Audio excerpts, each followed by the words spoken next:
Hi friends, I'm Rachel from EVPL Central and I'm here for another Chapter Book Storytime, the Variety Pack. Today we're going to be reading from the Shadow Cipher by Laura Ruby. In this book we are going to see a different version of New York from the one we are all used to seeing, but we will follow twins Tess and Theodore Biederman as they try to save their home from a real estate developer by solving a puzzle known as the Old York Cipher. So let's see how they do it. New Year's Eve, 1855. The true story of any city is never a single tale. It's a vast collection of stories with many different heroes. But most storytellers believe that theirs is the only true story, and that they are the only true heroes. They are surprised to find out that they are wrong. Just a few hours before midnight, a brief hush fell over the streets of New York City, as if someone were about to tell a grand tale of mystery and adventure and needed quiet to begin. William Covington Hanover didn't like the sudden quiet, and he already knew the story of New York City, his story.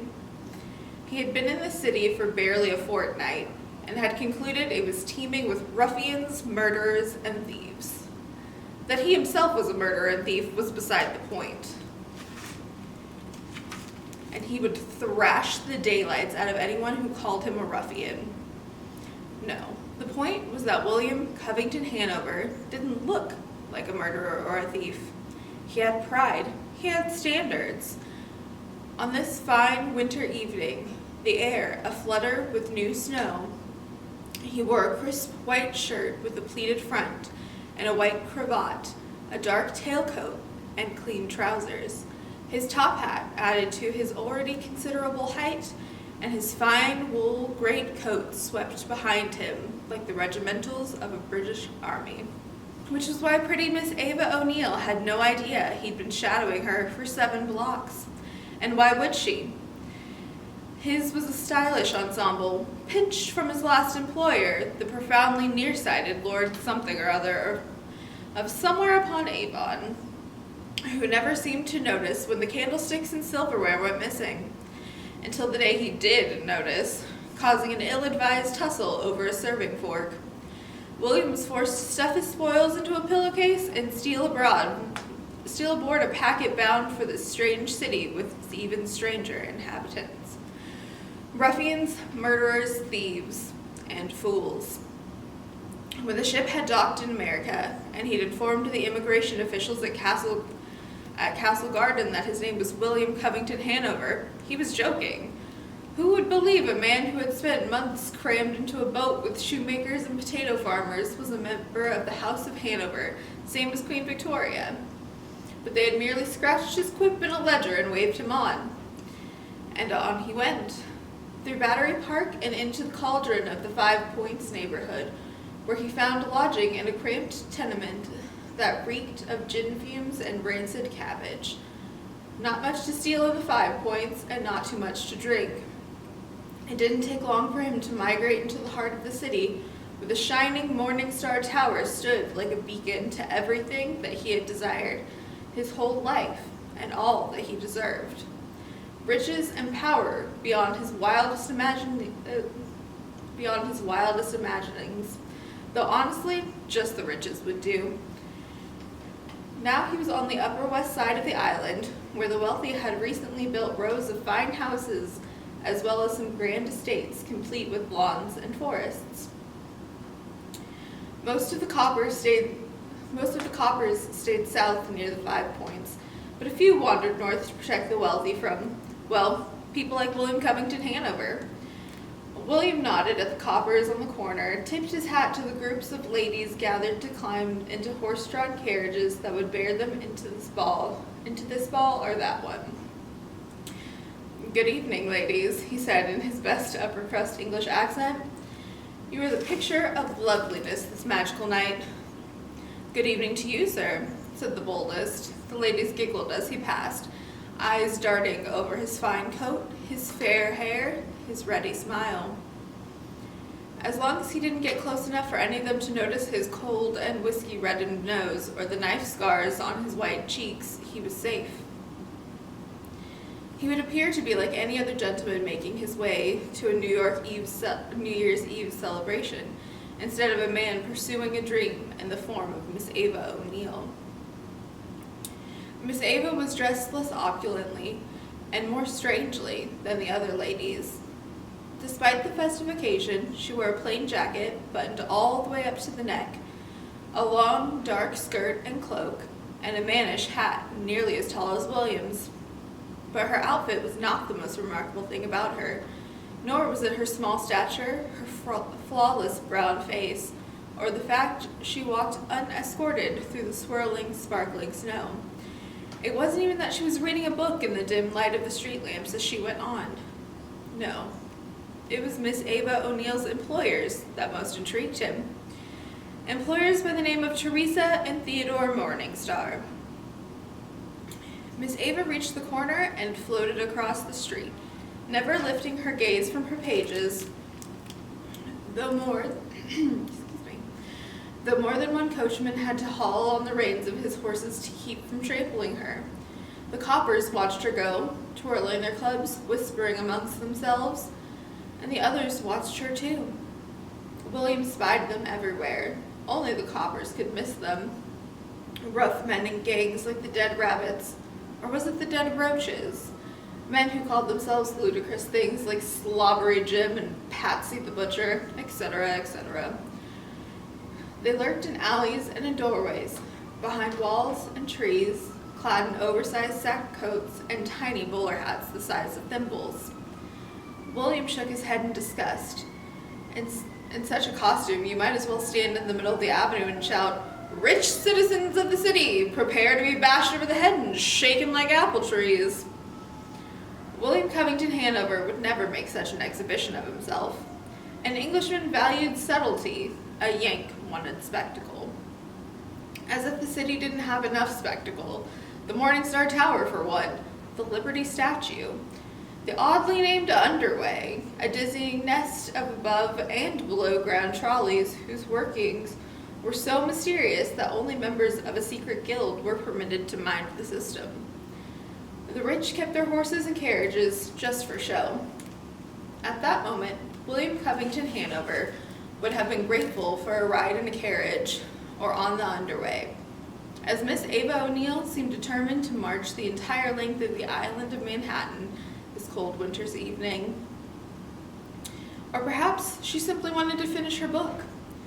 The newspapers said she was a very smart young lady. Miss Morningstar met Miss O'Neill while both were working at a hospital for sick orphans and hired the girl on the spot.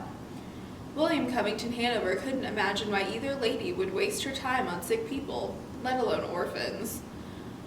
Not shocking that someone eventually burned down that hospital. But in addition to being smart, William is irritated to note Miss O'Neill was also a very brisk walker. William sighed and increased his pace, taking only a moment to glare at a man with a face like a pickaxe who was eyeing her with a little too much interest. The man took William's measure and wisely retreated back into the shadows. Miss Ava O'Neill walked another block and pivoted right. William trotted to keep up, turning the corner just as a coachman barked. A horse whickered, and another carriage full of ladies rumbled off to a midnight party. The sharp odor of fresh manure cut through the chill. Almost as suddenly, a round hatch opened in the middle of the street, and 2 beetles crawled out. If beetles were the size of sheepdogs and made of shimmering, iridescent green metal. The beetles skittered across the snow-frosted cobbles toward the pile of manure, and working together, packed the scattered pile into a neat, round ball. Then one of the beetles turned around and used its hind legs to roll the ball backward into the hatch. Both beetles vanished after the ball, and the hatch closed. The entire process only took a few moments. William Covington Hanover had seen the rollers many times, but he still wasn't used to them. Unnatural they were, those glittering, skittering machines. Another invention of the Morningstars, brother and sister twins, geniuses.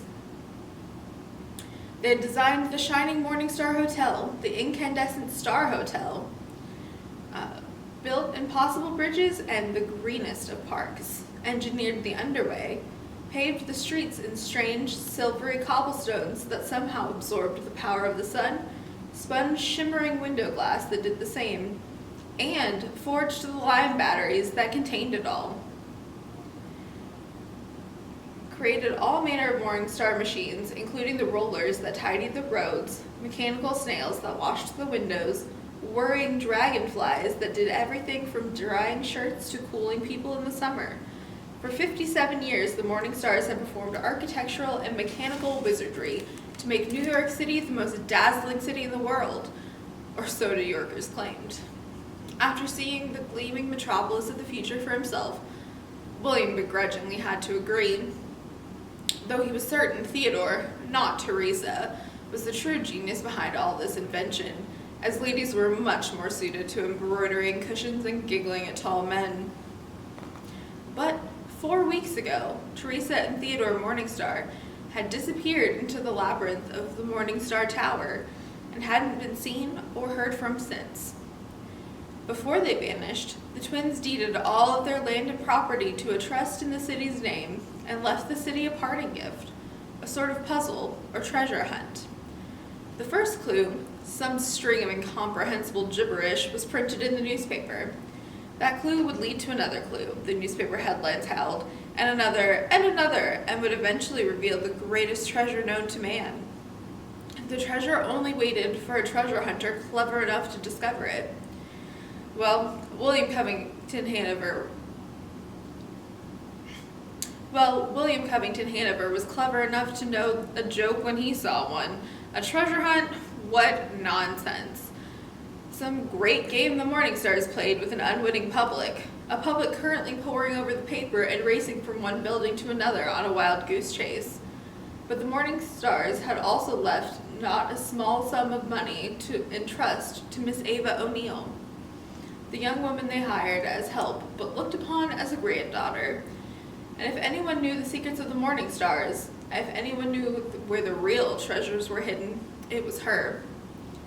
And because William Covington Hanover was a gentleman, or at least dressed like one, he would ask her nicely.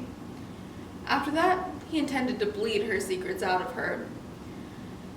Subtlety could take a man only so far. Miss Ava O'Neill continued walking until the elegant houses grew farther and farther apart, hidden by thickets of trees.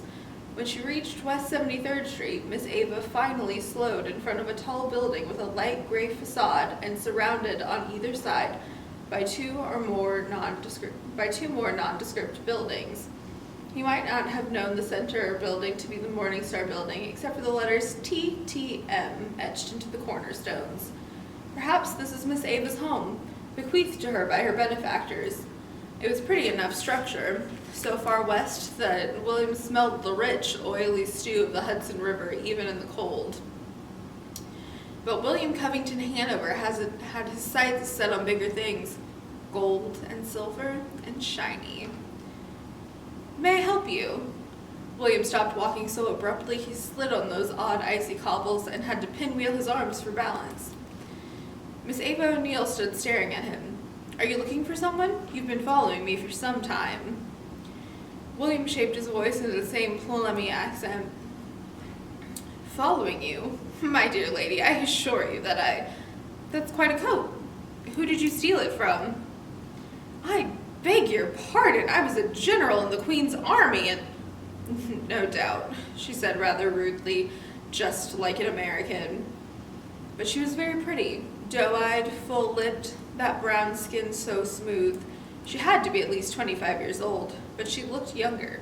17, 18? He switched tactics, smiling and spreading his arms. I confess, I couldn't help but notice you traveled unescorted, and even this beautiful city can be a dangerous place for a young woman. So I've heard, she said, returning his smile. And you mean to protect me? Indeed, he said, warming to the part. Let me introduce myself. My name is William Covington Hanover. William Hanover, she tucked her book beneath her arm and clapped her hands. You don't say. I do say. Marvelous. Well, yes, thank you, dear lady. He took another step toward her, then another, in order to loom more properly. Did you have a disagreement with a cat, Mr. Hanover? Miss Ava murmured, peering up under thick lashes at his scars. War takes its toll on us all, he said. Please allow me to see you inside. I would rest so much more easy knowing that such a handsome young woman arrived safely at her destination. Oh, you are delightful, said Miss O'Neill. He couldn't help it. His smile deepened to a grin. Thank you again. Much more delightful than the others. His smile wavered. The others? The other men that followed me. The ones given to clubbing people over the head and dragging them into dark alleys. Do you know one of them had the nerve to propose to me after he threatened to cut out my eyes? I said no. William's jaw dropped. Ava O'Neill withdrew her book from the folds of her cloak, placed the book beneath his chin, and gently closed his mouth. Gentlemen don't threaten to cut ladies' eyes out. It simply isn't done. Not even in this book, which is quite scandalous. Have you read Penelope? She tilted the book so he could read the cover. But unless he needed kindling, William Covington Hanover had no use for books. I can't say I've heard of it, Miss O'Neill, he said, holding out his elbow. Now let's get you out of this chill. Ah, you know my name. Pardon? My name, you know it. She tapped his chest with her book. You were following me. Enough of this, he thought, and slapped the book from her hand. It slammed into the stone of the building and dropped into the thin crust of snow on the ground. Oh, said Miss Ava, eyes widening.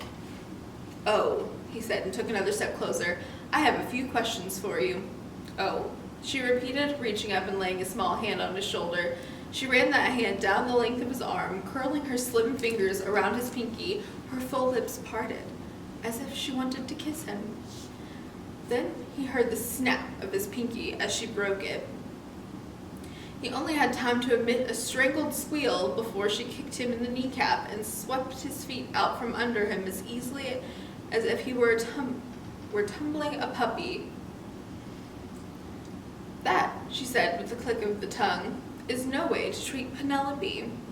Or me, for that matter. Her eyes shifted in the dim light, pupils shining like gunmetal. He scrabbled backwards, pinky burning, shattered kneecap screaming. How could such a slight girl have wounded him so badly, and so fast? Wait, you can't, she advanced on him, floating the strange way of hers. And yet, I did. This cannot be real. Oh, I am as real as anyone, and I am always and forever a lady. Miss Ava bent close, smiling at him with gleaming pearly teeth. Would you like to see what kind of lady I am, Mr. William Covington Hanover? The others didn't like it, but perhaps you might. No, William huffed, barely able to get the words from his throat from his throat because his heart had crawled up inside it. No, leave me be. I won't bother you anymore. It's no bother. Please, William said, exactly what Lord Something or Other had said before the serving fork had found its mark. Please. She opened her mouth wide, and William squeezed his eyes shut, sure that she would tear him to bits, roll him up, and drop him in a deep, dark hole. Instead, she screamed, a loud, piercing, ladylike shriek. Help me! Oh, won't somebody help me? His eyes flashed open in confusion. Miss Ava O'Neill scooped up her book and slapped his face with it, punctuating each word. Cad, beast, ruffian.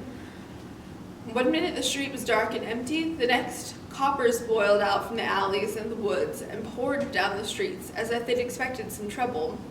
As if they'd expected this trouble. He was wondering how far one could run on a ruined knee when a copper shouted, "Get 'em, lads!" It was no use. They were coming. They were here. William Covington Hanover, murderer, thief, and not much of a ruffian, threw his arms over his head.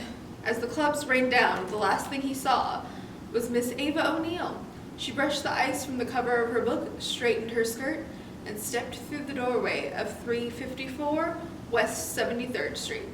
taking with her all the secrets of the morning stars and every one of her own. New York City, present day. Chapter 1, Tess. The city had many nicknames: Gotham, Metropolis, the Shining Star, the Big Apple, the city that never sleeps.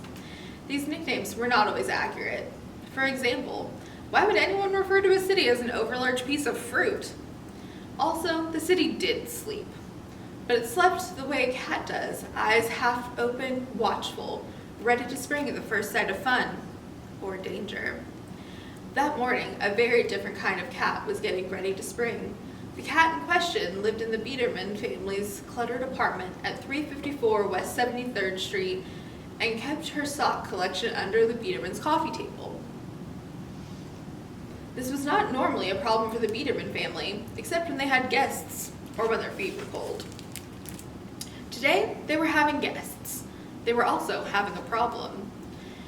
The cat, a large spotted animal that would have looked more at home on a South African savanna than in the living room of the Upper West Side, had the business end of a striped sock gripped firmly in her teeth. She was growling.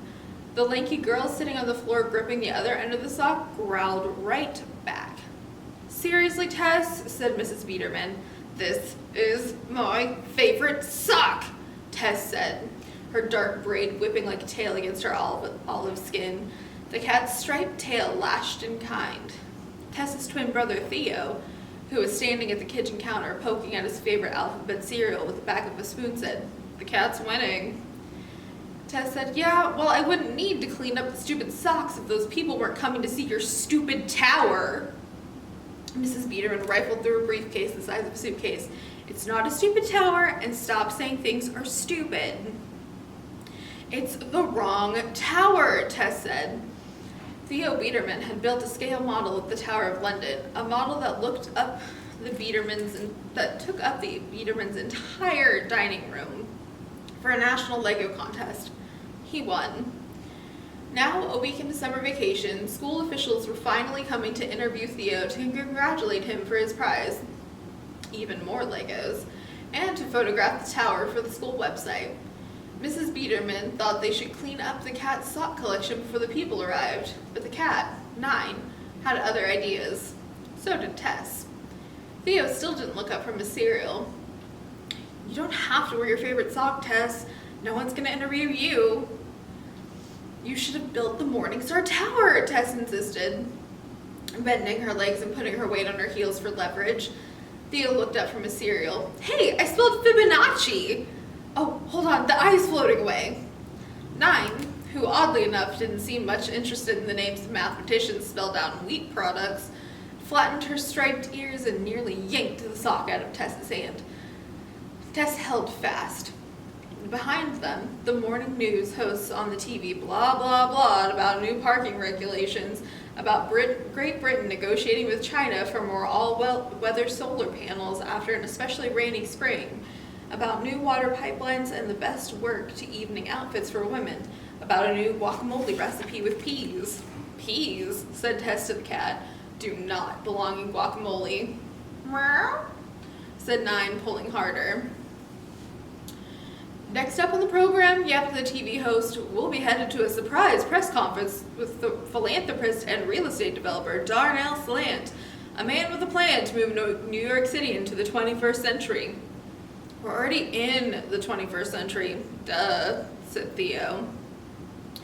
Darnell Slant has been linked to some of the world's most beautiful women, including performance artist Laura Yoshida, pop star Kath-tastic, and supermodel and entrepreneur Mink. But just last week, things took a more serious turn in his life. He pledged $100 million to biological research that could lead to cures for cancer and numerous other diseases. And that day, he says, is only the beginning.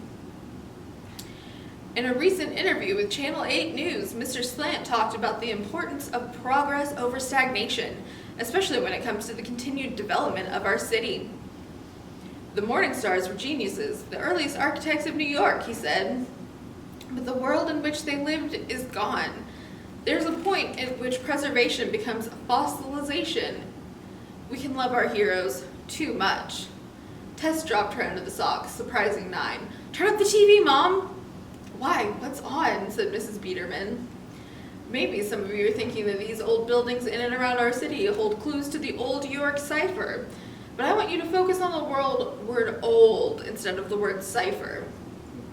The old must make way for the new. And now let's turn our own Amber Amberson, who is live at the Slant press conference." As soon as Darnell Slant's boyish face popped up on the screen, American flags flying behind him, Mrs. Biederman pressed the button and the TV went black. "I wish they'd stop giving that guy a microphone. He's not smart. He only seems smart." 9 brushed up against Tess's leg before slinking under the coffee table with her prize. "I wanted to watch that," Tess said. "I can't even look at his nasty mug," said Mrs. Biederman. "Why can you say things are nasty and I can't say things are stupid?" "Because they're not the same thing. Plus, I'm a grown woman and I can say whatever I want. It's one of the few perks of adulthood." Mrs. Biederman shoved the briefcase aside. "Has anyone seen my keys?" Tess hauled herself off the floor, scooped a set of keys from the seat of the tattered recliner. Her dad refused to donate to Goodwill. She dangled the keys in front of her mother. "I don't know how you keep losing stuff anyway," Tess said as her mother took them. "You call yourself a detective?" "Yes," said Mrs. Biederman, flashing her badge. "Everybody does." "Not everybody," said Theo. "We call you Mom." "And we call you Mr. Literal," Tess snapped. "Okay, Tess, what's bugging you?" said Mrs. Biederman. Tess bit her lip, considering not saying it, but in the end, it just popped out, the way many things popped out of her mouth, even when Tess didn't want them to. "It's just that Slant is on the TV again, and I'm worried that..." As soon as she started talking, as soon as she said the word worried, she could almost feel her brother's eyes rolling as he scooped a cereal bowl and dumped the Fibonacci and the rest of his alphabet friends down the drain.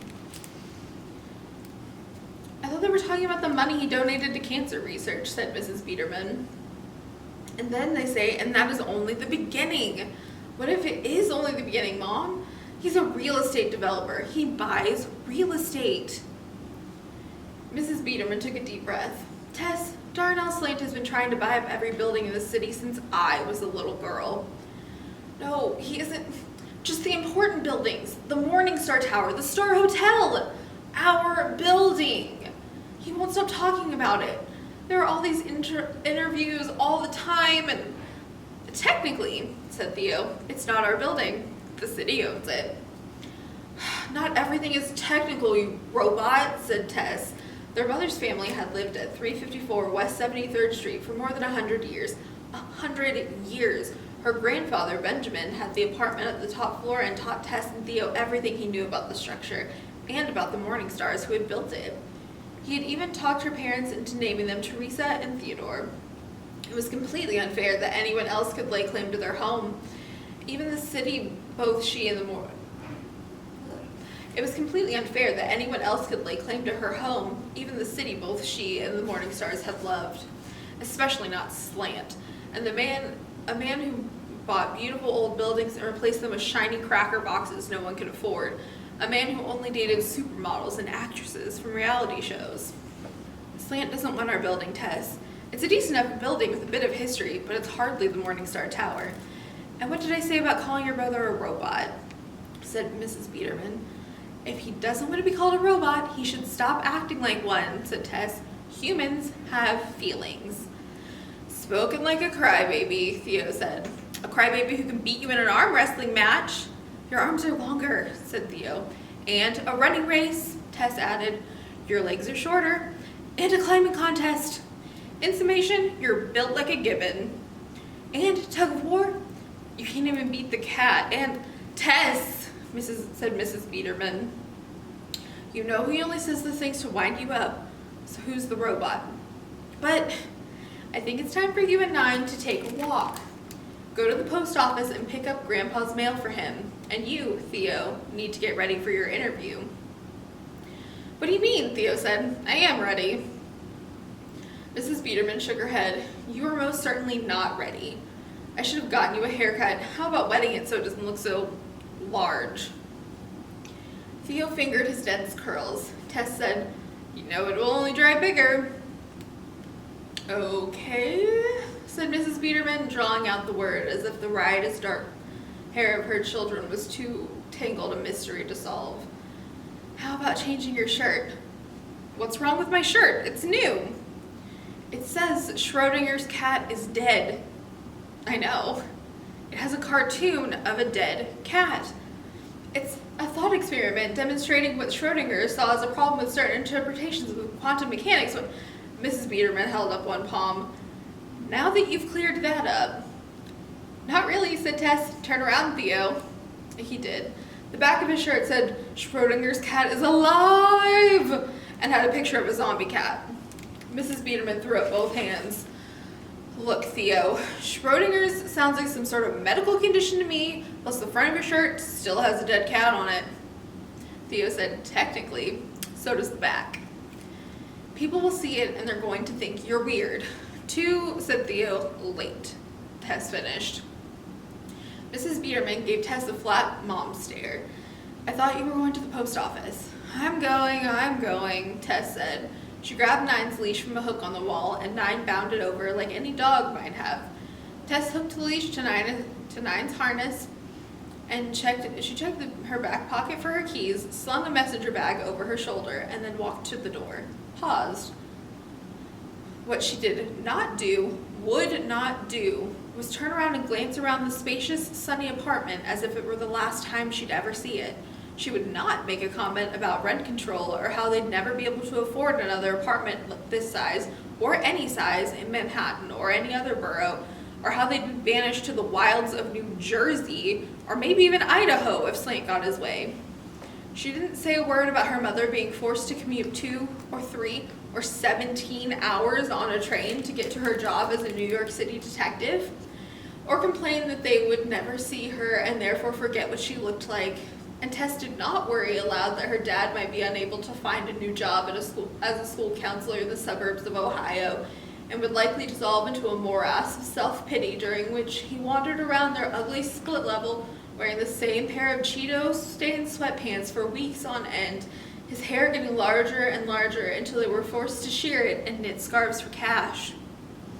Because if she turned and glanced around the apartment and voiced any of her fears, Theo would roll his eyes again and called her a girl, as if that was a bad thing to be, and her mother would take her by her shoulders and tell her she had nothing to be anxious about, and her dad, who had gone on a coffee run and was due home any minute, might tell her she was catastrophizing.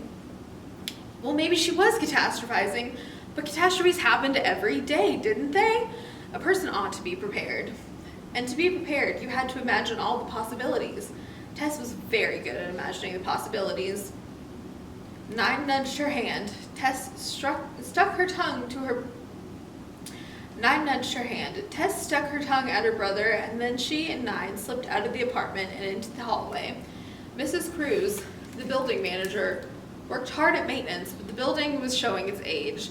The plaster crumbling a bit at the corners, the decorative tiles with their distinctive star patterns chipping, the solar glass in the hall windows wavy enough to shatter the sunlight into rainbows.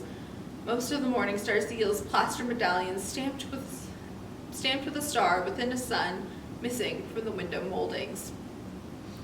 But even with its flaws, this was not just any building. This was one of the 5 original buildings built by Teresa and Theodore Morningstar, and therefore it was like no other building in the world, the Tower of London included. It contained all sorts of memories, all sorts of stories. She pressed her ear against the plaster as if to hear them. Behind her, a small voice said, "You're not talking to the walls again, are you?" Tess turned. A little girl, about 6 years old, stared at her from her perch on her oversized tricycle. She had bronze skin and black pigtails that stuck out like antennae. Her mouth and chin were smeared with something purplish. "Hi, Cricket. You're not pretending your finger paints or lipstick again, are you?" "Why would I do that?" said the girl. "Well, why would I be talking to the walls?" Tess said. "My mom says you act funny because nobody pays attention to you, but that I should always be nice." "Okay." Cricket slid her heart charm on her necklace. Zip, zip, zip.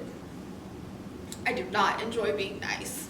She flipped a switch on the handlebars and beep, beep, beeped the trike in reverse, all the way back down the hill till she disappeared around a corner. "Who enjoys being nice?" Tess said to the now empty hallway. 9 chirped at Tess, then glanced at the elevator. "Right. Sorry, 9." She stabbed the down button. The elevator opened and Tess and 9 stepped into the car. She pressed the button for the first floor, the marking so worn you couldn't read the number anymore. The elevator twitched slightly and then began to move. The building itself might be plain, but the elevator was anything but. It was an electromagnetic elevator, which meant it could go horizontally as well as vertically, and did. Every time she got on, the elevator took a different path to its destination, sometimes going straight up and down, sometimes taking a series of lefts and rights, sometimes zigzagging all over the place. Theo said the building was as big as it was simply to accommodate the strange paths of the elevator, a terrible waste of space, even if the elevator itself was cool. But Tess thought it was more than cool. It was magical. What if the doors opened onto a floor she'd never seen? A world she had never seen. The elevator could go very, very fast, too, dropping straight down from the top floor to the first so quickly that the passengers experienced a moment of weightlessness. Though this happened rarely, as if the elevator somehow understood that this wasn't going to make everybody happy. Tess braced herself just in case, but the elevator was in a leisurely mood and took only 1 left and 2 rights before dropping straight down and setting itself gently on the first floor. The calm ride settled her nerves, and she was smiling when she walked toward the double doors, happy to see the same inlaid tile floor and cameo walls that her mother had grown up with, and Grandpa Ben had grown up with, and so on. And she smiled wider still when she stepped out into the summer sunshine. Tess even smiled at the little clots of tourists taking pictures of the cornerstones and the address plaque, checking that their guidebooks and maps, trying to figure out the Old York cipher for themselves. They always came to one of the original buildings first. Not that it would help them. No one had ever found a clue in one of the original buildings. That would be way too obvious, and the morning stars were anything but obvious. But Grandpa Ben said that when he was a kid, you could barely get in and out of the building with all the tourists everywhere. Now there were just a few scattered groups, and most of them looked bored. It says here that the Old York cipher was a gift to New York City from Teresa and Theodore Morningstar, and the first clue is at the Liberty statue, said a white woman in white pants and a terrifying Hawaiian print shirt. The portly, pasty man with her grunted, "Then why didn't we go to the statue like I wanted to?" "Because they already solved that clue, and a bunch after that, and then they got stuck." "And I just wanted to see the darn statue." "And who's they?" said the man. "People." "What people?" "People! The Old York Puzzler and Cipherist Society." "Cyclist Society? I'm not getting on a bicycle. We just had breakfast." "Cipherist." "What's a cipherist?" "It's someone who solves a cipher. What do you think?" "Cipher," said the man, mopping his pink brow with a napkin. "Why does everything have to be so fancy? Why don't they just call it a code?" "A cipher isn't the same thing as code," Tess said. "It's way more complex, substituting words or numbers or even symbols in a message. Like the book cipher that the Morningstars used for the first clue in the Old York cipher." The portly man beetled his brow at her. "It's the same thing." Tess said, "But it's not. Ciphers are much harder to crack because," the woman pointed at the leash in Tess's hand, "wild animals are illegal." "This is 9. She's a cat." "She looks like a jaguar or a leopard or a jaguar leopard." "She's just long." The couple stared down at 9, all 45 pounds of her. 9 flicked her tail and offered a friendly chirp, as if to confirm, yes, regular cat, no jaguars here. Still, the couple backed away. Not surprising. 9 definitely wasn't a regular cat. 9 was a mix of Siamese, serval, and who knows what else. A sprinkling of wolf, maybe. One day, Great Aunt Esther showed up at the Biederman's apartment with an oversized spotted kitten. "I have brought you an animal," she said. "The animal is called 987. I have also brought you some fig Newtons, but not for the animal." Aunt Esther, like a lot of people in Tess's family, was more than a little eccentric, and 9 was probably a little more saber-toothed than Siamese. The woman with the terrifying shirt said, "Normal people don't walk cats." "Normal," said Tess. "Was Einstein normal? Marie Curie?" "Normal," Tess said. "Was Einstein normal? Marie Curie? Ada Lovelace? Ida B. Wells? Wonder Woman?" "Your cat is growling at me," said Terrifying Shirt Lady. "She's purring," said Tess. Tess didn't tell her that 9 had a 10-foot vertical leap. "You city people are strange," the woman said. "Thank you." Tess tugged the cat's leash, leaving the tourists to the torture of each other's company. Down the street to her left, the trees of Riverside Park beckoned, the weedy smell of the Hudson curling an inviting finger. But she took one last look at 354 West 73rd, the familiar, unassuming gray facade, the windows like so many eyes watching over her, always watching over her, and headed east. It was early enough that the metal rollers were out emptying garbage cans, scraping up bits of trash, and rolling them into hatches between waves of traffic. Sleepy people shambled to cars with cantilevered solar panels on top like the folded wings of locusts. As Tess got closer to Broadway, the underway rumbled under her feet, as if she were walking on the back of some great murmuring beast. Everywhere, the city was waking up. She reached the corner and turned onto the avenue. Horns honked, voices rose and fell. Buildings loomed on either side of the sleekly cobbled road. Cliffs of jutting stone and vast pools of shimmering glass drinking in the sun. In front of her, newcomers stopped to gape while harried New Yorkers streamed around them. A teenager on a starboard, darned in and out of the crowd. No matter how many times she walked these streets, she always felt as if she were walking at the bottom of a canyon, a part of a great river of humanity carving out a path. These were the sort of things she wished she could tell Grandpa Ben, that she felt like the buildings were cliffs, that she was part of a river of humanity carving out her own path, that she both liked and hated that even strangers thought she was strange. Grandpa Ben had been the president of the Old York Puzzler and Cipherist Society for as long as Tess could remember, and had been working to solve the Old York cipher for even longer. But not anymore. Nothing about Grandpa was the same. 9 whined and nipped at Tess's fingers, snapping her back to the real world. Another thing Theo would say. "That cat always knows when you're catastrophizing." Get it? She got it. Probably why Mom and Dad let Tess keep 9, had her trained and registered as a therapy animal. People had gone mad for genetically altered animal hybrids, fox dogs, bunny cats, cat coons, fur otters, until the city cracked down, especially on larger hybrids, sometimes called chimeras. A cop on his beat took one look at 9 and the Silver City tag dangling from her collar. He shook his head and muttered, "What's next, horse bears?" Next was the post office, and there were no horse bears there. The place was nearly empty. The only noises were the soft whisper of 9's paws on the marble floor, the low talk of the employees, the faint shoop, shoop of mail canisters shooting through pneumatic tubes in the walls.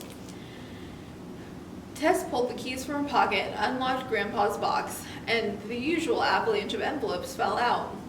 9 pounced and chomped, caught one in her mouth and refused to let it go, which was fine with Tess, as she could see it had "Trust no one, trust no one, trust no one" written all over it. Most of the mail came from other cipherists, but some of it came from paranoid conspiracy theorists. Grandpa Ben didn't mind the conspiracy theorists. He used to say that people thought he was one of them simply because he thought the Old York cipher was real. So many assumed it was a fairy tale, a silly story that brought in the tourists, and nothing more. Her parents thought so, even if they never said it out loud. Sometimes Tess caught her mother's impatience whenever Grandpa Ben came for dinner and launched into one of his theories. Tess couldn't blame her father or mother for not believing the cipher, or even for their relief when Grandpa Ben made the society part ways. Mr. Biederman had to counsel hundreds of kids at the school where he worked, some who didn't have parents or enough to eat. As a detective, Mrs. Biederman had her own mysteries to solve, and they weren't 160 years old. But Tess still wanted to believe. What if the cipher was just waiting for the right person to solve it?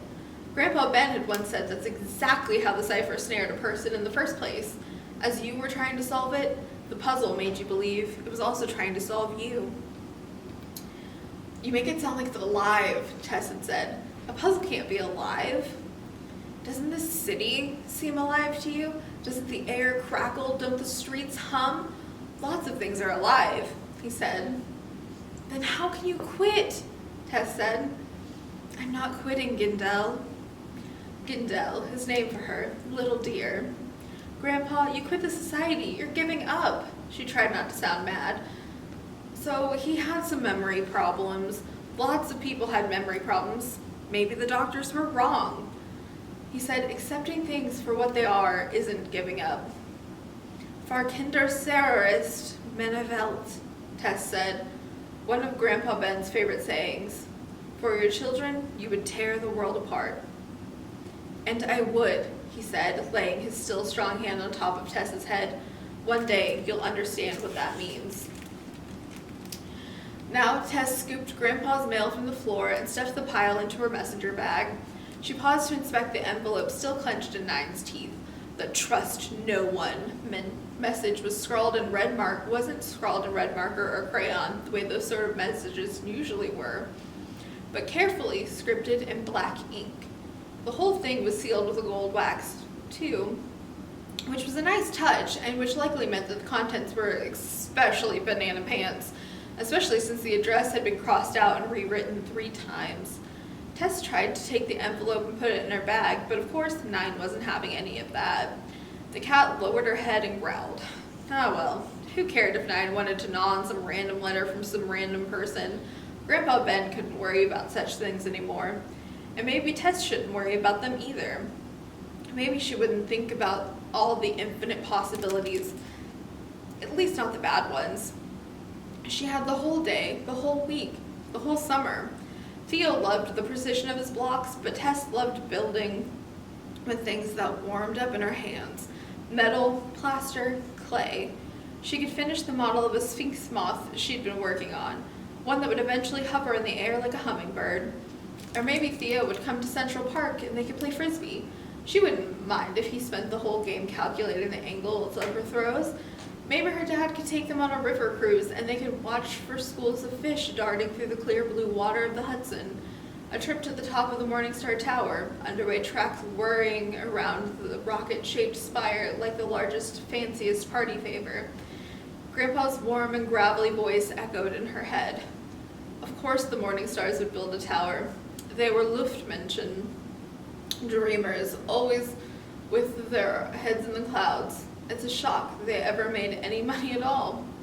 As Tess made her way back to 354 West 73rd Street, she resolved to stop catastrophizing for once, to be a Luftmensch, dreaming up all the infinite possibilities, good ones, of a summer afternoon. But by then, the old York cipher, alive as the city, alive as Tess herself, had already made a choice. For its children, it would tear the world apart. Okay, I think we're definitely gonna have to finish there because that is quite a lot, sorry. But if you guys want to continue on with the story, you can check it out as an ebook or e-audiobook on Libby or Hoopla. You can also come in and pick up a copy. We also have it on audiobook CDs as well as Playways, so there are tons of ways for you guys to continue this story if you are interested. I know I am, but I will see you all next time.